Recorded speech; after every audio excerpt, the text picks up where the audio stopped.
125 సార్లు బటన్ నొక్కారు. అందులో జగన్మోహన్ రెడ్డి గారు అమరావు గారిలో ఉన్న బోలతనం జగన్మోహన్ రెడ్డి గారిలో ఉంది. పేదలకు మంచి చేయాలనేటువంటి ఒక సహృదయం రాజశేఖర రెడ్డి గారిలో ఉన్నది కూడా జగన్మోహన్ రెడ్డి గారిలో ఉంది. మీదందరూ మాత్రం మీ ఫ్యామిలీ చేస్తున్నట్టున్నారు. ఎక్కడైనా కమిషన్లు ఇవ్వాల్సిందే అంటున్నారు. ఎక్కడైనా మేము దందాలు చేసామని నిరూపిస్తే రాజకీయాల నుంచి తప్పుకుంటాం. ఇప్పుడు దందాలు అంటే ఇప్పుడు ఏ విధంగా ఏం దందా చెప్పండి, పలానా దగ్గర చేసామని చెప్పండి. ఇష్యూస్ లో చాలా చోట్ల ఉంది మీ బ్రదర్స్ నేమ్స్ కానీ చెప్పండి, పలాంది అని చెప్పండి. నిజాయితీగా రాజకీయాల్లో ఉంటే ఆస్తులు అమ్ముకోవడం తప్ప ఏమీ ఒరగదు. అమరావతి అంశం ఎంత మైనస్ అవుతుంది వైసీపీకి? మిమ్మల్ని మోసం చేయబోయాడు ఆయన. ఈరోజు మీ భూములన్నా మీ దగ్గర ఉన్నాయి. ఫలితాల సునీత కూడా భూములు కొనింది. అక్కడ చాలా మంది తెలుగుదేశం ఎమ్మెల్యేలు ముందే భూములు కొన్నారు. కేసీఆర్ గారు కాళేశ్వరం ప్రాజెక్టుకు డబ్బులు పెట్టి ఈ రోజు ఆర్థికంగా వాళ్ళు కుదేలయ్యారు. ఈ ఎన్నికల్లో పర్టికులర్ గా రాజధాని గురించి జగన్ గారు ఏం చెప్పుకోగలుగుతారు? ఫ్యాన్ ఇంట్లో ఉండాలి, బయట సైకిళ్ళు ఉన్నాయమ్మా, ఇంట్లో ఫ్యాన్ ఉంది, సింక్ లో గ్లాస్ ఉంది, కాబట్టి ఏది ఎక్కడ ఉండాలో అక్కడ ఉండాలి. భగవంతుని కోరుకుంటా ఉన్నాం. ఈ రోజు కూడా బీజేపీకి తక్కువ సీట్లు రావాలా, కాంగ్రెస్ కు ఎంతో కొంత. ఉయ్యాలవాడ నరసింహారెడ్డితో పోల్చారు నిన్న మీరు జగన్. రాజన్న బిడ్డ, రాయలసీమ ముద్దు బిడ్డ జగన్మోహన్ రెడ్డి. ప్రతి ఇంట్లో తన తండ్రి ఫోటో పక్కన తన ఫోటో ఉండాలనుకునేవాడు తప్ప వేరే స్వార్థం లేనివాడు. కాబట్టి ఉయ్యాలవాడ నరసింహారెడ్డి అన్న 2000 సంవత్సరం నుంచి ఆయనతోనే ఉన్నారు.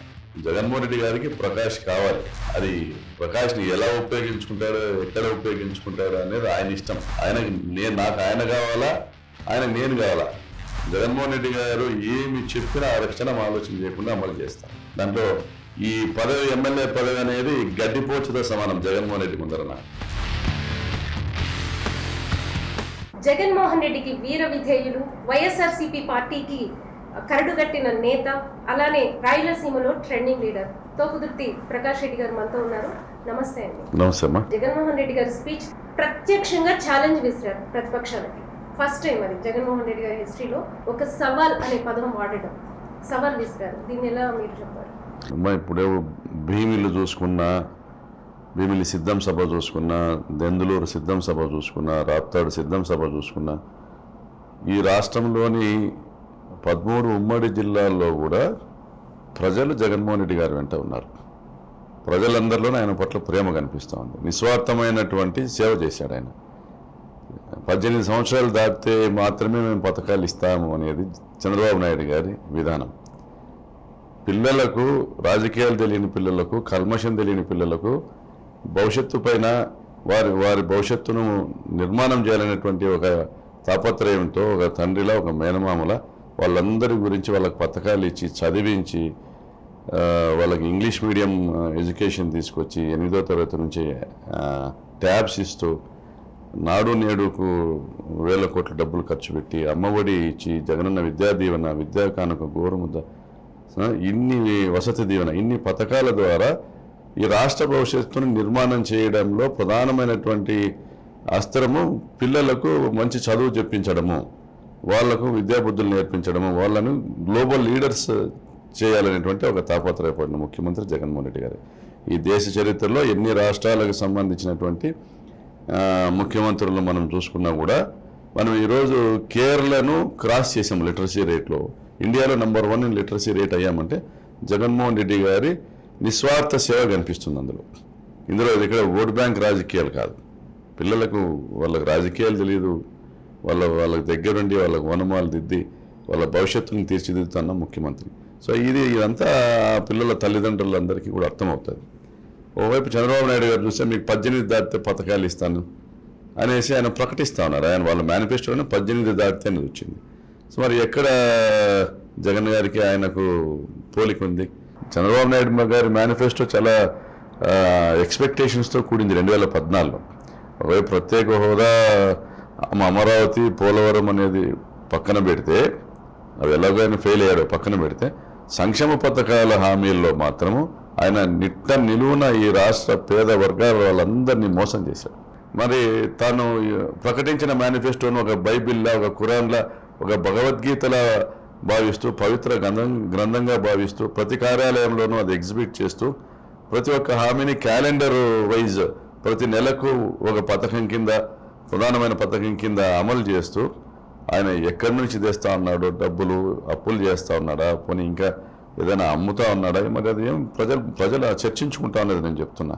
మరి ఎక్కడి నుంచి తెస్తా ఉన్నాడు జగన్మోహన్ రెడ్డి గారు అని మాకైతే మా మేలైతే కోరుతా ఉన్నాడు.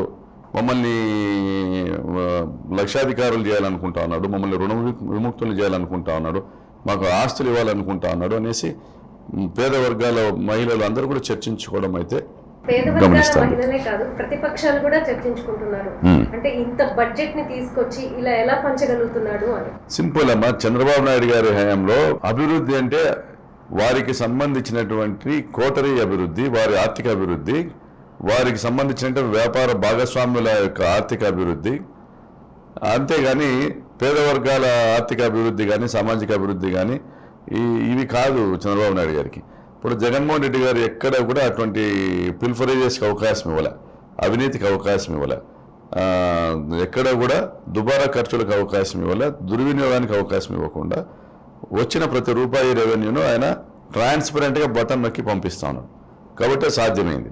చంద్రబాబు నాయుడు గారు మసిబూసి మారేడుకాయ చేసినట్లుగా ఆయన ఎప్పుడు అభూత కల్పనలో ప్రజలందరినీ నెట్టేసి ముందు అమరావతి 1,00,000 కోట్లు, అదేవిధంగా ఈ రాష్ట్రంలో స్కిల్ డెవలప్మెంట్ చేస్తామనేసి మరి అనేక అభివృద్ధి కార్యక్రమాలను అన్ని కూడా ప్రకటిస్తూ వాటి ద్వారా ఎంత ఆదాయం పొందగలుగుతామో అంతనేసి ప్రాజెక్టుల విషయంలో కూడా నిలువున దోపిడీ చేశారు ఖజానాను. నీరు చెట్టు పెద్ద దోపిడీ, ఉపాధి హామీ నిధులతో చేసింది కూడా పెద్ద దోపిడీ.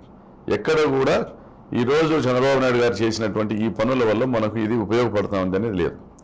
సో దాంట్లో కార్యకర్తలను మేము నిలబెట్టుకోవాలి, వాళ్లకు డబ్బులు పంచి ప్రజాధనాన్ని ప్రతి పంచాయతీలో 3-4 కార్యకర్తలకు పంచి మేము ఆ క్యాడర్ నిలబెట్టుకోవాలనేది చంద్రబాబు గారి విధానం.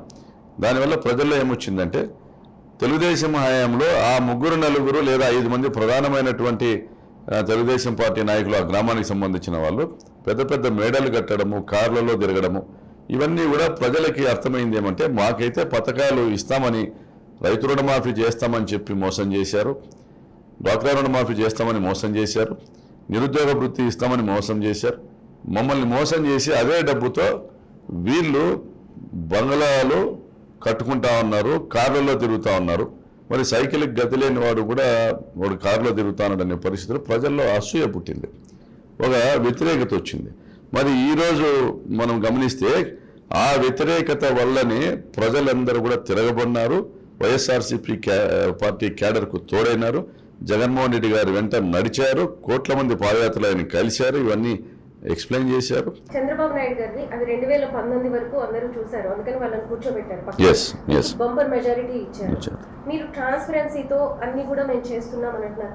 కానీ ఇంకా కూడా నియోజకవర్గాల్లో చాలా అసంతృప్తి ఉంది. సపోజ్ మీ పార్లమెంట్ నియోజకవర్గం తీసుకున్నా కూడా దాదాపు 3 కన్నా గెలిచే పరిస్థితి లేదంటున్నారు. దీన్ని ఎలా చెప్తారు మరి మీరు? ఎందుకని ఇంత అభివృద్ధి జరిగినా కూడా ఇంకా జనంలో అంత అసంతృప్తి ఎందుకు ఉంది? జనంలో ఎక్కడ అసంతృప్తి లేదండి. అసంతృప్తి అనేది మేము సంపాదించుకోలేకపోయామనేటువంటి అసంతృప్తి కొంతమంది లీడర్లలో ఉంది. It's a fact. మీకు ఎప్పుడు కూడా పేదలకు మంచి చేసినటువంటి ప్రభుత్వానికి ప్రజలే టార్చ్ బేరర్స్, స్టార్ క్యాంపెయినర్స్. వాళ్ళే అయితే వాళ్ళని నడిపించాల్సినటువంటి వ్యవస్థ ఏదైతే పార్టీ క్యాడర్ ఉందో, పార్టీ క్యాడరు నేరుగా ప్రజలకు పథకాలు ఇస్తా ఉన్నారు. జగనన్న మాకు ఏ విధంగా గౌరవం ఉంటుంది అనేసి అనుకున్నారు, భ్రమపడ్డారు. కానీ ఎప్పుడైతే గడప గడపకి క్యాడర్ని వెళ్ళమని జగనన్న ప్రోత్సహిస్తూ ఒక టైం లైన్లో కొన్ని ప్రోగ్రామ్స్ డిజైన్ చేసి పెట్టారో, ఎమ్మెల్యేలతో గడప గడపకి వెళ్ళడం కానీ, లేదా పార్టీ క్యాడర్ నేరుగా గడప గడపకి వెళ్ళడం కానీ, స్థానిక ప్రజాప్రతినిధులతో వెళ్ళినప్పుడు ఆ కుటుంబాలు, ప్రజలు ఇచ్చినటువంటి, లబ్ధిదారులు ఇచ్చినటువంటి గౌరవం, పథకాలు తీసుకున్నటువంటి పేదలు ఇచ్చినటువంటి గౌరవం, అది చూసి సాటిస్ఫై అయ్యారు మొత్తం క్యాడర్ కూడా. ఈరోజు జగన్మోహన్ రెడ్డి గారి పేరు చెప్తే ప్రతి లబ్ధిదారుని ఇంట్లో కూడా చిరునవ్వు ఉంది. అమ్మ మీకు ఇది జగన్మోహన్ రెడ్డి గారు లేఖ పంపారు, ఇదిగో ఇవన్నీ పథకాలు మీకు ఇచ్చాం, వచ్చాయా అని అడుగుతూ వెళ్తా ఉన్నారు. సో ఇది గుర్తు చేస్తూ ఉన్నారు. మరి మాకు తెలుగుదేశం పార్టీకి ఎంత వ్యత్యాసం ఉంది? 125 సార్లు బటన్ నొక్కారు. అందులో జగన్మోహన్ రెడ్డి గారు ట్రాన్స్పరెన్సీగా డబ్బులు ఇవ్వడంలో సక్సెస్ అయ్యారు. అలానే ఒక గ్రామ వ్యవస్థను పెట్టి అక్కడ సక్సెస్ అయ్యారు. అన్నీ కూడా గ్రామాల్లో వాళ్ళు చేసేస్తున్నారు. ఇంకా ఎమ్మెల్యేలతో మాకు పనేంటి అనే ఒక అసంతృప్తి. మీరు కూడా ఈ ఫండింగ్ లేకపోవడం వల్ల నియోజకవర్గ అభివృద్ధికి చేసుకోలేకపోతున్నారు. వీటన్నిటి వల్ల, ఈ పథకాల వల్ల మీరు కూడా ఒక సందర్భంలో అసంతృప్తి వ్యక్తం చేశారు. నేను అనుకునే చేయలేకపోతున్నాను. అవును, నేను అసంతృప్తి వ్యక్తం చేసింది కొంతమంది అధికారులు ప్రభుత్వం నుంచి నిధులతో సంబంధం లేకుండా, కొంతమంది అధికారులు నిధులతో సంబంధం లేకుండా చేయగలిగిన పనుల్ని వాళ్ళ అలసత్వం ద్వారా ఆలస్యం చేయడం. ఫండింగ్ లేక కాదు. మమ్మల్ని గెలిపించని, మమ్మల్ని ఓడించినటువంటి రాప్తాడు నియోజకవర్గంలో అభివృద్ధి జరగకూడదు, అభివృద్ధి జరగకపోతే ప్రకాష్ రెడ్డికి ఆ బురదంటాలా అనేటువంటి ఉద్దేశంతో చేసినటువంటి కుట్ర. ఇది గత 2 నెలలుగా చెప్పుకుంటూ వస్తాను. నా హామీలు నెరవేర్చుకోకపోవడానికి ప్రధానమైన కారణం చంద్రబాబు నాయుడు గారి హయాంలో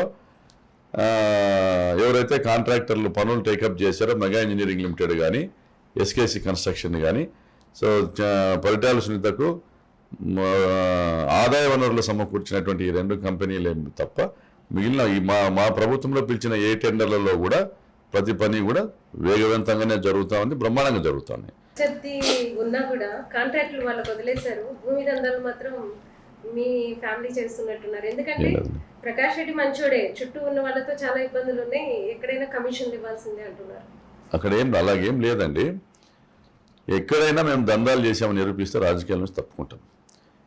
ఎవరైనా కానీ, ఒక రియల్ ఎస్టేట్ సంస్థ కానీ, ఒక కాంట్రాక్టర్ కానీ కోవిడ్ టైంలో నాకు చాలా సహకరించారు. కోవిడ్ సమయంలో నేను దాదాపుగా 4 కోట్ల రూపాయలు ఖర్చు పెట్టాను. 1 కోటి రూపాయలు సీఎం రిలీఫ్ ఫండ్ ఇచ్చాను. దాదాపు 2 కోట్ల రూపాయలు ఖర్చు చేసి గంటకు 1000 లీటర్ల ఆక్సిజన్ ఉత్పత్తి చేసేటువంటి ఆక్సిజన్ ప్లాంట్స్ తీసుకొచ్చాను. 30 కాన్సన్ట్రేటర్లు తెచ్చాను. సో ఇవి కాకుండా నియోజకవర్గంలో దాదాపుగా 90,000 కుటుంబాలకు శానిటైజర్స్, మాస్క్, కూరగాయలు పంపిణీ చేశాం. సో దీంట్లో నాకేం వ్యాపారాలు లేవు, నాకు పెద్దగా వ్యాపారాలు లేవు. మరి వ్యాపారాలు చేస్తున్న వాళ్ళు సహకరించడంతో ఇవన్నీ చేయగలిగాను. రెండవది డైరీ నిర్మాణం చేసాం, మహిళా సహకార డైరీ నిర్మాణం చేసాం. మహిళా సహకార డైరీ నిర్మాణంలో కొంత మా కుటుంబ సభ్యులు దాతృత్వము, మరికొంత ఇతర వ్యాపారస్తులందరూ కూడా చందాలు ఇచ్చిన డబ్బులు. సో ఇవన్నీ కూడా మేము మా ఆదాయం కోసం మేము రూపాయి ఖర్చు పెట్టలేము. మేము సంపాదించింది మొత్తమును మరియు ఒక మేము ఖర్చు పెట్టినటువంటి డబ్బులో ఒక పాల భాగము దాతలు ఇచ్చిన సొమ్ము. వీటితోనే సహకార డైరీ చేసాం, వీటితోనే 2000 బోర్లు ఉచితంగా చేసాం, వీటితోనే 75 కిలోమీటర్ల కాలువలు తవ్వి పేరూరు డ్యాంకు నీళ్ళు ఇచ్చాం, గంగులకుంట చెరువుకు నీళ్ళు ఇచ్చాం, బొమ్మైపత్తి చెరువుకు నీళ్ళు ఇచ్చాం, లింగనపల్లి చెరువుకు నీళ్ళు ఇచ్చాం, గోపాల కుంటకు కాలువ పూర్తి చేశాం, పాలవాయి, చెర్లోపల్లి, చాపట్ల, ముక్తాపురం చెరువులకు నీళ్ళు ఇచ్చేటువంటి కాలువ నిర్మాణం పూర్తి కాబోతా ఉంది. ఇవన్నీ ఎక్కడ గవర్నమెంట్ నుంచి మేమేం ఆశించలేదే. ఎలా మరి ఇంత డబ్బు, సొంత డబ్బు ఖర్చు పెట్టుకుని చేయడం ఎందుకు? ప్రజలకు మంచి చేయాలనే ఆలోచనతో రాజకీయాల్లోకి వచ్చాం. వేరే ఏముంటుంది? ఇప్పుడు మేము సంపాదించింది దాతలు ఇచ్చింది. సంపాదించడానికి ఏమి ఫ్యాక్టరీలు కానీ ఇలాంటివన్నీ ఏం లేవంటున్నారు కదా, ఈ దందాలు చేసిందేనా? దందాలు ఏం లేదమ్మా. ఇప్పుడు దందాలు అంటే ఇప్పుడు ఏ విధంగా ఏం చెప్పండి, పలానా దగ్గర చేసామని చెప్పండి. చాలా చోట్ల ఉన్నాయి మీ బ్రదర్స్ నేమ్స్ కానీ చెప్పండి, పలాంది అని చెప్పండి. వాళ్ళు రియల్ ఎస్టేట్ వ్యాపారం చేశారా అది చెప్పండి, పోనీ ఎక్కడైనా ఆక్రమించారా అది చెప్పండి. ఇప్పుడు ఈరోజు ఒక డిక్షనరీ ఉంది పరిటాల సునీత దగ్గర. ఆ డిక్షనరీ లెక్క ప్రకారం ప్రకాష్ రెడ్డి ఒక రెంటెడ్ హౌస్లో ఉన్నాడంటే ప్రకాష్ రెడ్డి ఆక్రమించినాడు అని మాట్లాడతారు. I'm still in a rented house. ఒక ఎమ్మెల్యేగా మీరు చెప్తున్నటువంటి సోకాల్డ్ 100 కోట్ల అధిపతో 1000 కోట్ల అధిపతో ఏబిఎన్ ఛానల్లో, ఈనాడో, TV5 లేదా పవన్ కళ్యాణ్, ఒక లోకేష్, ఒక చంద్రబాబు మాట్లాడినట్లుగా లేదా ఒక పరిటాల సునీత మాట్లాడినట్టుగా ఉంటే ఈ రోజుకి రెంటెడ్ హౌస్లో ఉన్నాం. నేను రెంటెడ్ హౌస్లో ఉన్నాను అంటే ఆక్రమించుకున్నాడు ప్రకాష్ రెడ్డి అని మాట్లాడతారు. నేను రియల్ ఎస్టేట్ చేస్తున్నాను అంటే కబ్జా చేస్తున్నాడు ప్రకాష్ రెడ్డి అని మాట్లాడతారు. మరి ఏది నిజం? ప్రజలకు ఏది ఎక్కుతుంది తొందరగా? అధికారంలో ఉన్న ఎమ్మెల్యే నేను నిజాయితీగా బతుకుతున్నాను అంటే నేను రెంటెడ్ హౌస్లో ఉన్నది లేదా నా ఆస్తులు ఉన్నది ఏంటి? నేను మీకు చెప్పాల్సింది to the matter of fact 2006-07 నుంచి నేను కాంట్రాక్టులు చేస్తున్నాను. 2006-07 నుంచి 15-16 వరకు కూడా నా కాంట్రాక్టింగ్ సంస్థ మేము దాదాపు 100 కోట్ల పనులు చేశాం, కోట్ల రూపాయలు ట్యాక్సులు కట్టాం. సో 2008 ప్రాంతంలోనే నేను రాజకీయాలకు రాకముందే శ్రీకంఠం థియేటర్ స్థలం కొన్నాం, అనంతపురం పట్టణానికి నడిబొట్టులో ఉన్నది. So it's a legal property, మేము కొన్నాం. సో మేము ఆ రోజుకే మాకు సొంత ఇల్లు కొన్నాం, ఎన్నో ప్లాట్లు ఉన్నాయి, ఎన్నో భూములు ఉన్నాయి, అవన్నీ కూడా అమ్ముకుంటూనే పోయామే. మేము చెప్పాలంటే ఈరోజు కట్టకిందపల్లి దగ్గర ఒక 5 ఎకరాల భూమి అమ్ముకున్నాం, ఒక 90 సెంట్ల భూమి రుద్రంపేటలో బైపాస్కి 2వ బిట్ అమ్ముకున్నాం, ఒక ఎకరా అదే రుద్రంపేటలో బైపాస్కి 2వ బిట్ అమ్ముకున్నాం. మారుతినగర్లో 8 సెంట్ల స్థలము హౌస్ సైటు మా కాంగ్రెస్ పార్టీకి సంబంధించిన ఒక లీడర్కి అమ్మాం. హౌసింగ్ బోర్డులో ఒక 15 సెంట్ల స్థలము టీడీపీకి సంబంధించిన ఒక లీడర్కి అమ్మాం. హౌసింగ్ బోర్డులో ఉన్న ఒక ఇల్లు టీడీపీకి సంబంధించిన ఒక లీడర్కి అమ్మాం. అదేవిధంగా అరవింద్ నగర్లో మా ఇంటిని పరిటాల రవి హత్య జరిగిన రోజు కాల్ చేస్తే ఉండమ్మా, రాజకీయాల్లో ఉంటే నిజాయితీగా రాజకీయాల్లో ఉంటే ఆస్తులు అమ్ముకోవడం తప్ప ఏమీ ఒరగదు. అమరావతి అంశం ఎంత మైనస్ అవుతుంది వైసీపీకి? నేను ఒక్కటే చెప్పాలనుకున్నా, అమరావతి ప్రాంత రైతులను మోసం చేసిన చంద్రబాబు. ఎవరికైనా కూడా ఇప్పుడు ఇక్కడ ఉన్న కెమెరామెన్కి అన్న ఈ గదిలోకి వెళ్ళండి, ఆ తలుపు తీయండి, మీకు అక్కడ 10 కేజీల బంగారు బిస్కెట్ని తీసుకొని వెళ్ళండి అంటే ఆశపడతారు. అమరావతి రైతుల్ని ఆ విధంగా మోసం చేసింది చంద్రబాబు నాయుడు. వారి భూమి విలువ 10 లక్షల నుంచి 15 లక్షల రూపాయలు విలువ చేసే భూమి ఎకరానికి ధర పలికేది.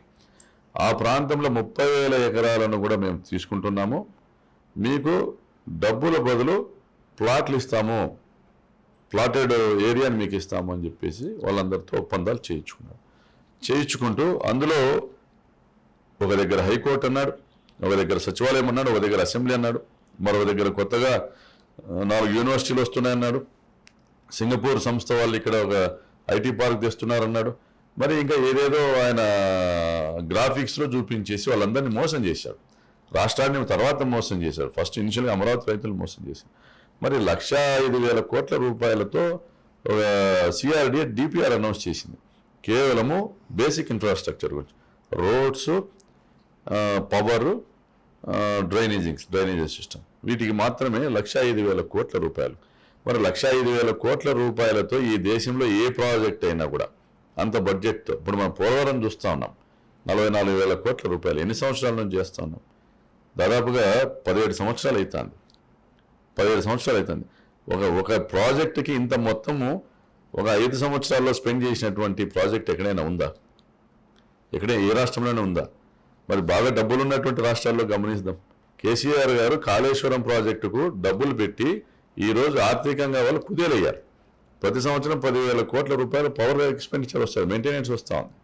సో ప్రాజెక్ట్ నిర్మాణం కాదు, ఆ నిర్మాణం అనంతరము దానిపైన తీసుకొచ్చిన అప్పులకు ఈఎంఐలు ఏంటి, వడ్డీలు ఏంటి, అక్కడ నెగటివ్ రిపర్కేషన్స్ ఏంటి, ఇవన్నీ కూడా చూసుకోవాలి. మరి ఇవేమీ తెలియదా అంత పెద్ద మనిషికి? ఆయన ఎలక్షన్ అయిపోవాలి, అమరావతి చూపించేసి ఇక్కడ భూముల ధరలు పెంచేసుకొని శాశ్వతంగా 100-150 కిలోమీటర్ల పరిధిలో తమ వారందరూ కూడా పేదల భూములు కొనుగోలు చేయాలి, అసైన్డ్ భూములు కొనుగోలు చేయాలి. 3,000 ఎకరాల పైన అసైన్డ్ భూములు కొన్నారు, రిజిస్టర్లు చేసుకున్నారు. దుర్మార్గం అది. సో పేదలందరికీ కూడా మీ భూములు మీరు ఇస్తారా లేదా ప్రభుత్వం తీసేసుకోవాలని బెదిరించి లాక్కున్నారు. సో దుర్మార్గంగా ఆ ప్రాంతంలోని రైతులను నమ్మించడము, తిరగబడిన రైతుల్ని అనగదొక్కడము, వారి వద్ద భూములు బలవంతం కొనుక్కోవడం, ఇవన్నీ చేసి అమరావతి అనేది మేమేదో రాయలసీమలో మాట్లాడుతున్నాం అనేది కాదు. అమరావతి అనేది ఒక ప్రాజెక్టు, ఒక కాన్సెప్టు, ఒక అభూత కల్పనతో కూడినటువంటి ఒక డిపిఆర్ ఫస్ట్ మోసం చేసింది ఆ ప్రాంత రైతుల్నే. కృష్ణా జిల్లాలో విజయవాడ అతిపెద్ద నగరము. విజయవాడను రాజధానిగా ప్రకటించి ఉంటే ఉన్న విజయవాడ నగరం చుట్టూ పరిధి విస్తరించేది. మీకు ఇప్పుడు ఈరోజు గొల్లపూడి నుంచి ఎయిర్పోర్ట్ వరకు బైపాస్ రోడ్ నిర్మాణం అవుతా ఉంది. ఈరోజు విజయవాడ చుట్టూ అనేక పెద్ద లేఅవుట్లు నిర్మాణం అవుతున్న జగనన్న కాలనీలు. వాటన్నిటినీ కనెక్టివిటీ ఏర్పాటు చేసేసి విజయవాడకు ఆనుకొని విజయవాడ సరిహద్దుల్లోనే ప్రభుత్వ భూముల్లో కానీ లేదంటే ఇప్పుడు జగనన్న కాలనీలకు ఏ విధంగా భూములు కొన్నామో అలాగే భూములు 50 లక్షలు 60 లక్షలు కొన్నారు. ఆ విధంగా భూములు తీసుకుని ఒక 1000 ఎకరాలు ఒక 3000 ఎకరాలు తీసుకొని చేసి ఉండొచ్చు. చర్చ జరుగుతుంది మనకి. కానీ ఈ ఎన్నికల్లో పర్టికులర్ గా రాజధాని గురించి జగన్ గారు ఏం చెప్పుకోగలుగుతారు? ఒక రాజధాని లేదు అని ఇదే చెప్తాం. ఇప్పుడు వేరే చెప్పడానికి ముందు మిమ్మల్ని మోసం చేయబోయాడు ఆయన. ఈరోజు మీ భూములన్నా మీ దగ్గర ఉన్నాయి. ఈరోజు మీ భూములైనా మీ దగ్గర ఉన్నాయి. ప్లాట్లు వేస్తే ప్లాట్ల ద్వారా ప్లాట్లు అమ్ముకోవాలి. ప్లాట్లు వేస్తే ప్లాట్లు అమ్ముకోవాలి. మరి సింగపూర్ సంస్థను ఇంకొకరు ఎందుకు? సింపుల్గా ఒకటి అడుగుతానండి. చిత్తశుద్ధి ఉంటే 1,00,000 మంది ఉద్యోగులకు ఫ్రీగా అమరావతి ప్రాంతంలో ఫ్రీగా వద్దు పోనీ వాళ్ళకి డెవలప్మెంట్ ఖర్చు ఎంత అవుతుందో అంత స్క్వేర్ యార్డ్కి 1,000, 2,000, 3,000 రూపాయల లెక్కను పోనీ 5,000 రూపాయల లెక్కను 1,00,000 మంది ఉద్యోగాలకు ఇళ్ల స్థలాలు ఇవ్వాలని ఎందుకు ఆలోచన చేయాలి ఆయన? పేదల కోసం అది చేస్తున్నాడంటే, మధ్యతరగతి వాళ్ళ కోసం చేస్తానంటే జగన్ గారు వ్యతిరేకించరే. పేదలకు ఇళ్ల పట్టాలు ఇచ్చింటే జగన్ గారు వ్యతిరేకించరే. ఇది పెద్ద స్కామ్, కుంభకోణం. పరిటాల సునీత కూడా భూములు కొనింది అక్కడ. చాలా మంది తెలుగుదేశం ఎమ్మెల్యేలు ముందే భూములు కొన్నారు. ఇప్పుడు భూములు అమ్ముకున్న వాళ్ళు నష్టపోయినారు. మళ్ళీ భూములు ఈ ధరలు పెరిగిపోయిన తర్వాత భూములు కొన్న వాళ్ళు నష్టపోయినారు. మరి ఈ రాష్ట్రంలో రాష్ట్ర వ్యాప్తంగా ప్రజల్ని మోసం చేస్తున్న నాయకుడు, మేనిఫెస్టోని అమలు చేయని నాయకుడు మళ్ళీ అధికారంలోకి వస్తామని ఎలా కలగన్నారు వాళ్ళందరూ? కాబట్టి జగన్మోహన్ రెడ్డి గారిని ఈరోజు నమ్ముతారు. జగన్మోహన్ రెడ్డి గారు ఈరోజు ఈ ప్రాంతంలో ఒక రాజధాని నిర్మాణం చేస్తారంటే నమ్ముతారు. ఇది కడతామంటే అదే కడతా. ఆయన కూడా దుబారాకి వెళ్ళాడు. 5,000, 6,000 కోట్లకు మించి ఒక రాజధాని నిర్మాణానికి అక్కర్లేదు. 1,00,000 కోట్లు అనేది you want to prove your self as a eminent leader through the globe. ఇంట గెలవలేక నువ్వు రచ్చ గెలవాలని తాపత్రయపడ్డావు. At what cost? ఎవరి మీద తుపాకి పెట్టావు? పేదల భుజం మీద పెట్టావు. ఈరోజు ఆ ప్రాంత రైతుల భుజం మీద పెట్టావు. నువ్వు ఏదో గురి కొట్టాలని చూసావు. నువ్వు ఫెయిల్ అయ్యావు. నిన్ను నమ్ముకున్న వాళ్ళందరూ ఫెయిల్ అయ్యారు. కాబట్టి తెలుగుదేశం పార్టీకి చంద్రబాబు నాయుడు లాంటి నాయకుడు ఉన్నంత వరకు ఆ పార్టీ అధికారంలోకి రాదు. ఇప్పుడు ఆయనకు రామారావు గారిలా గ్లామరు లేదు, ఇమేజ్ లేదు. రామారావు గారు అమాయకుడు, బోలాశంకరుడు.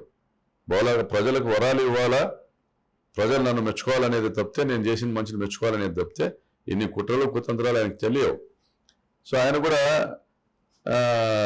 కుట్రలు కుతంత్రాలు తెలియకనే చంద్రబాబు నాయుడు గారి వల్ల పడ్డాడు, మోసపోయాడు. చివరికి ఆయన చేతుల్లోనే పోయాడు. మరి అదేవిధంగా జగన్మోహన్ రెడ్డి గారు కూడా బోలాశంకరుడు. రామారావు గారిలో ఉన్న బోలాతనం జగన్మోహన్ రెడ్డి గారిలో ఉంది. పేదలకు మంచి చేయాలనేటువంటి ఒక సహృదయం రాజశేఖర రెడ్డి గారిలో ఉన్నది కూడా జగన్మోహన్ రెడ్డి గారిలో ఉంది. కానీ ఇతను అభిమన్యుడు కాదు, అర్జునుడు. ఇది 100% నిజం. ఎందుకంటే నీ వలలో చిక్కుకోవడానికో మీరందరూ 10 మంది చుట్టుముట్టి బాణాలు వేస్తే పడిపోవడానికో ఇతను అభిమన్యుడైతే కాదు జగన్మోహన్ రెడ్డి, అర్జునుడు. ఎందుకంటే అన్నీ తెలుసు కాబట్టే ఏది చేయగలుగుతామో అవి మాత్రమే టేకప్ చేస్తాను. ప్రాజెక్టులో కూడా గమనించండి, వెలుగొండ కంప్లీట్ చేస్తా ఉన్నాడు. గండికోట కంప్లీట్ చేయించాడు, R&R చేశాడు. చిత్రావతి కంప్లీట్ చేయించాడు. గండికోటలో 28 TMCల నీళ్ళు నిలబెట్టాడు. సక్సెస్ఫుల్గా ఒక ప్రాజెక్ట్ ఇంప్లిమెంటేషన్ పూర్తి అయిన తర్వాత ఇంకొక టేకప్ చేస్తాడు. హడావిడిగా అన్ని తీసుకోవాలి ముందుగానే. రాజశేఖర రెడ్డి గారి జలయజ్ఞం ఏదైతే ఉందో అవన్నీ పూర్తి చేసేంత వరకు కొత్త ప్రాజెక్టులకు వెళ్ళకూడదనే స్థిర నిశ్చయంలో ఉన్నారు. రాజశేఖర రెడ్డి గారు చివరి రోజుల్లో అనౌన్స్ చేసింది ఉత్తరాంధ్ర సుజల స్రవంతి. సో అది అక్కడి వరకు టేకప్ చేసి ఆపేయాలి. కొత్త స్కీమ్స్ ఏవి కూడా మేము సమాంతర కాలువ, తుంగభద్ర HLCకి సమాంతర కాలువ నిర్మాణము చేపట్టాలని పదే డిమాండ్ చేశాం. అయితే HLC మోడర్నైజేషన్ 2024-29లో HLC మోడర్నైజేషన్ కంప్లీట్ చేసుకుని చివరిలో సమాంతర కాలువకు వెళ్ళాలా అనేది ఆయన ఆలోచన. అంటే ఒక ప్రాజెక్ట్ టేకప్ చేసి పూర్తి చేయకనే ఇంకో ప్రాజెక్ట్కి వెళ్ళడం కరెక్ట్ కాదని. సో అది డిసిప్లైన్. ఒక ఆర్థిక ఫైనాన్షియల్ డిసిప్లిన్ ఉన్నటువంటి లీడర్గా, ఒక విజనరీ లీడర్గా, ఒక కమిట్మెంట్ క్రెడిబిలిటీ ఉన్నటువంటి లీడర్గా జగన్మోహన్ రెడ్డి గారు చేస్తున్నది ఏదైనా కానీ ప్రజలు ఈరోజు నమ్మే పరిస్థితిలో ఉంది. జగన్ గారు మీటింగ్ లో మాట్లాడుతూ అన్నారు, ఫ్యాన్ ఇంట్లో ఉండాలి, అవును, సైకిల్ రోడ్డు మీద ఉండాలి, గ్లాస్ సింక్ లో ఉండాలి, మాటలతో తిప్పిపడేశారు. బయట సైకిళ్ళు ఉన్నాయమ్మా, ఇంట్లో ఫ్యాన్ ఉంది, సింక్లో గ్లాస్ ఉంది, మనం ఉన్న దగ్గర కనిపిస్తూ ఉంది. ఇందాక మనకి ఇచ్చినటువంటి టీ కప్పులు తీసుకెళ్ళి ఎక్కడికి వేసారో సింక్లే వేసారు. బయట సైకిళ్ళు ఉన్నాయి, బైకులు ఉన్నాయి, ఇక్కడ ఫ్యాన్ ఉంది. కాబట్టి ఏది ఎక్కడ ఉండాలో అక్కడ ఉండాలి. ప్రజల్ని మోసం చేసేటువంటి పార్టీల్ని తీసుకొచ్చి మనం వాళ్ళని భుజాన పెట్టుకుంటే ఏం నష్టం జరుగుతుందో 2014-19లో చూసాం. అంటే బయట ఉండాల్సిన వాళ్ళని తీసుకొచ్చి ఇంట్లో పెట్టుకుంటే ఏం నష్టం జరుగుతుందో, ఇల్లు ఏ విధంగా గందరగోళపరుస్తారో 2014-19లో చూసాం. ఆ రోజు బీజేపీ, చంద్రబాబు నాయుడు, పవన్ కళ్యాణ్ ముగ్గురు కలిసి ఎన్నికల హామీలు ఇచ్చారు. ఆ పాపంలో ఆ రోజు హామీలు అమలు చేయకుండా ప్రజల్ని మోసం చేసిన పాపంలో ముగ్గురి భాగస్వామ్యం ఉంది. మళ్ళీ ఈరోజు ముగ్గురు కలవబోతున్నారు. సో ఆ రోజు ప్రత్యేక హోదా ఇస్తామనేసి 15 సంవత్సరాలు ఇస్తామని ముగ్గురు కలిసి చెప్పారు. ఆ రోజు ఇవ్వలేదు, మళ్ళీ ఈరోజు కలుస్తున్నారు. సో వీళ్ళు ఇవ్వరు ప్రత్యేక హోదా. ఈ ముగ్గురు మళ్ళీ వచ్చిన ప్రత్యేక హోదా రాదు. సో కాంగ్రెస్ పార్టీ గొంతు కోసిన పార్టీ రాష్ట్రానికి ఇప్పుడు వచ్చి కుట్లు వేస్తామంటా ఉన్నారు. 2014లో ఈ రాష్ట్రానికి గొంతు కోసేసి ఇప్పుడు వచ్చి మేము స్టిచెస్ చేస్తాం, వీఆర్ గుడ్ అట్ సూచర్స్ అంటారు. అంటే ప్రాణం పోయినాక వచ్చి మేము మళ్ళీ ఆపరేషన్ చేస్తామంటారు. సో అది కాంగ్రెస్ పార్టీది. ఇది ఆల్రెడీ మనల్ని మోసం చేసిన 3 పార్టీలు మళ్ళీ కలిసి వస్తున్నాయి, మళ్ళీ మోసం చేస్తాయి అనేది ప్రజలకు తెలుసు. సో ఏదున్నా చెప్తుంది ఎవరో కాదు కదా, మీ షర్మిలమ్మ. ఆమె she has step down to the same shoes కదా. సోనియా గాంధీ బూట్లను ఆమె తొడుక్కుంది. చంద్రబాబు నాయుడు గారు మాకు ప్రత్యేక హోదా వద్దు, ప్యాకేజ్ కావాలని ఇచ్చారు. అంటే రాష్ట్రం, ఆంధ్రప్రదేశ్ రాష్ట్రం ఒక లేఖ ఇచ్చింది చంద్రబాబు నాయుడు గారి నేతృత్వంలో 2014-19 మధ్యలో, మాకు ప్రత్యేక హోదా అవసరం లేదు అని. ఇచ్చింది ఎవరికి? అదే నరేంద్ర మోడీకి ఇచ్చింది, ఇదే చంద్రబాబు నాయుడు. మళ్ళీ వీళ్ళిద్దరు కలిసి వస్తారు, వీళ్ళు ముగ్గురు కలిసి వస్తారు. ఆ లేఖను ఆల్రెడీ ఇచ్చారు కాబట్టి ప్రత్యేక హోదా అనే అంశమే లేదు. జగన్మోహన్ రెడ్డి గారు ప్రత్యేక హోదా ఎప్పుడు సాధ్యమవుతుందని చెప్పారంటే, పైన ప్రభుత్వం ఏర్పాటు చేస్తున్న వాళ్లకు మా అవసరం ఉంది, ఈ రాష్ట్రంలో మేము ఇచ్చే 25 సీట్ల అవసరం ఉంది అని అనుకున్నప్పుడే ప్రత్యేక హోదా సాధ్యమవుతుంది. నరేంద్ర మోడీ గారికి తక్కువ సీట్లు వచ్చింటే బాగుండు, మా మాట వినుండే వాళ్ళని బయటకు వచ్చి మీడియాతో మాట్లాడతాడు. నరేంద్ర మోడీ గారితో లోపల మాట్లాడి బయటకు వచ్చి మీడియాతో మాట్లాడిన దమ్మున్న నాయకుడు జగన్మోహన్ రెడ్డి. ప్రధానమంత్రి గారు ఏమో అనుకుంటారనో, బీజేపీ వాళ్ళు ఏమో అనుకుంటారని ఆయన ఆలోచన చేయలే. ప్రత్యేక హోదాను మేము తీసుకుని రాగలిగి ఉండేవాళ్ళము ఎప్పుడు మోడీ గారికి సీట్లు తక్కువగా వచ్చినప్పుడు, మా మీద ఆధారపడి ప్రభుత్వం ఏర్పాటు చేయాల్సినటువంటి అవసరం వచ్చినప్పుడు. భగవంతుని కోరుకుంటా ఉన్నాం. ఈరోజు కూడా బీజేపీకి తక్కువ సీట్లు రావాలా, కాంగ్రెస్కు ఎంతో కొంత బీజేపీని కాంపీట్ చేయగలిగేటువంటి పరిస్థితి రావాలా. Congress or other allies of India. So వాళ్ళకు ఉన్నటువంటి ఇండియా అలయన్స్ పార్టీస్లో వాళ్ళు బీజేపీని, వీళ్ళిద్దరూ పోటాపోటీగా ఎన్నికల్లో సీట్లు గెలిచేటువంటి పరిస్థితి ఉంటే, మా మీద ఆధారపడి ఆంధ్రప్రదేశ్ రాష్ట్రంలోని ఎంపీల మీద ఆధారపడి మాత్రమే కేంద్రంలో ప్రభుత్వం ఏర్పాటు చేసేటువంటి పరిస్థితి ఉంటే తప్పనిసరిగా ప్రత్యేక హోదా జగన్మోహన్ రెడ్డి గారు మాత్రమే తీసుకొని రాగలుగుతారు. జగన్మోహన్ రెడ్డి గారి ఆశను, ఆయన ఆశయాన్ని గమనించి తెలంగాణలో కూడా కేటీఆర్ గారు కానీ, కేసీఆర్ గారు కానీ, కవిత గారు కానీ మాట్లాడింది ప్రత్యేక హోదా కోసం జగన్మోహన్ రెడ్డి గారితో మేము కూడా కలిసి వెళ్లేందుకు సిద్ధమని అన్నారు. ఆ విధంగా అలై చేసుకోగలుగుతారు. మనం అడుగుతున్నటువంటి డిమాండ్, మన రిక్వెస్ట్ ఏదైతే మన ప్లీ ఉందో, ఆ డిమాండ్ అది సహేతుకమైతే, దాంట్లో ధర్మం ఉంటే అన్ని రాష్ట్రాల ముఖ్యమంత్రులు కూడా, అన్ని రాష్ట్రాల ఎంపీలు కూడా మనకు మద్దతు ఇస్తారు. కాబట్టి నరేంద్ర మోడీ గారికి తక్కువ సీట్లు రావాలని కోరుకుంటాం. అవునండి. ఇప్పుడు ఈ దేశంలో బ్రిటిష్ దొరల పైన తిరగబడిన తొలి భారతమాత ముద్దు బిడ్డ, తెలుగు జాతీయుడు, మన సీమ బిడ్డ ఉయ్యాలవాడ నరసింహారెడ్డి. ఈరోజు ఢిల్లీ దొరసానిని గడగడలాడించి కాంగ్రెస్ పార్టీని ఈ దేశంలో సమూలంగా తుడిచిపెట్టినటువంటి రాజన్న బిడ్డ, రాయలసీమ ముద్దు బిడ్డ జగన్మోహన్ రెడ్డి. అదేవిధంగా అంతే పౌరుషంతో వాళ్ళు ఈయనను జైల్లో పెట్టినా కూడా సోనియా ప్రభుత్వము చంద్రబాబు కుయుక్తులకు మద్దతు తెలిపి జగన్మోహన్ రెడ్డి గారిని జైల్లో పెట్టినా కూడా బంతి బౌన్స్ బ్యాక్ అయినట్టుగా వెనక్కి తిరుక్కున్నాడు, తిరగబడినాడు, ప్రజల్లోకి వచ్చాడు, పాదయాత్ర చేశాడు, ముఖ్యమంత్రి అయ్యాడు. జీవితంలో కాంగ్రెస్ పార్టీ ఇక్కడ కనీసం ఒక సీటు కూడా సాధించలేనంత విధంగా దెబ్బ కొట్టాడు. మరి ఉయ్యాలవాడ నరసింహారెడ్డికి ఉన్నంత పౌరుషము ఉంది, బుడ్డా వెంగళరెడ్డికి ఉన్నటువంటి దాతృత్వము ఉంది. ఈరోజు రాష్ట్రంలో ప్రతి ఇంటికి లక్షలు వెళ్తా ఉన్నాయంటే జగన్మోహన్ రెడ్డి గారు. మరి రాజశేఖర రెడ్డి గారికి ఉన్నటువంటి రాజసము ఉంది. నేను మాట్లాడిన ప్రతి ఒక్క అక్షరము ముక్క కూడా సహేతుకమైనదే. దానికి ఈ మూడు పదాలకు కూడా, ఈ ముగ్గురు వ్యక్తులకు కూడా ఎవరైనా కానీ ఒకరు రిప్లికేట్ ఉన్నారా? ఈ ముగ్గురు వ్యక్తుల వాళ్ళ క్యారెక్టర్స్ని కలగలిపి ఎవరైనా ఒక వ్యక్తి ఉన్నాడా ఈ దేశంలో? అంటే ఒక జగన్మోహన్ రెడ్డి మాత్రమే. ఈ దేశంలో ఎక్కడ కూడా తగ్గేటువంటి మనిషి కాదు. ఎక్కడ తగ్గాలో ఆయనకు తెలుసు, రాష్ట్ర ప్రయోజనాల కోసం తప్ప. వ్యక్తిగత స్వార్థం లేనోడు, వ్యక్తిగత స్వార్థం అస్సలు లేనోడు. ప్రతి ఇంట్లో తన తండ్రి ఫోటో పక్కన తన ఫోటో ఉండాలనుకునేవాడు తప్ప వేరే స్వార్థం లేనోడు. కాబట్టి ఉయ్యాలవాడ నరసింహారెడ్డి అన్నం, బుడ్డా వెంగళరెడ్డి అన్నం, రాజశేఖర రెడ్డి అన్నం, ఏదైనా జగన్మోహన్ రెడ్డి గారు. ఈసీ, ఎస్సీ, ఎస్టీ, మైనారిటీ ఈ ప్రయారిటీ ఎక్కువ ఇస్తున్నారు, సీట్స్ కూడా ఎక్కువ ఇస్తున్నారు. ఒకవేళ ఇక్కడ ఉన్న ఈక్వేషన్స్ ప్రకారం ఒక బీసీకో, ఎస్సీకో, ఎస్టీకో, మైనారిటీకో సీట్ ఇస్తే మీకు ఇంత ప్రేమ ఉంటుందా జగన్ గారి మీద? నాకు జగన్మోహన్ రెడ్డి ప్రేమ ఈ రోజు కాదండి. 2020 నుంచి 2000 సంవత్సరం నుంచి ఆయనతోనే ఉన్నాం. 2000 సంవత్సరం నుంచి ఆయనతోనే ఉన్నాను. జగన్మోహన్ రెడ్డి గారికి ప్రకాష్ కావాలి. అది ప్రకాష్ని ఎలా ఉపయోగించుకుంటాడో, ఎక్కడ ఉపయోగించుకుంటాడో అనేది ఆయన ఇష్టం. నాకు ఆయన కావాలా, ఆయనకు నేను కావాలా? 25 సంవత్సరాల అనుబంధం. జగన్మోహన్ రెడ్డి గారు ఏమి చెప్పినా ఆ రక్షణ ఆలోచన చేయకుండా అమలు చేస్తాం. దాంట్లో ఈ పదవి, ఎమ్మెల్యే పదవి అనేది గడ్డిపోచుతో సమానం జగన్మోహన్ రెడ్డి ముందర నాకు. అది నాకు రాజశేఖర రెడ్డి గారి మీద, ఆయన కుమారుడి మీద ఉన్న ప్రేమ. Thank you. Thank you.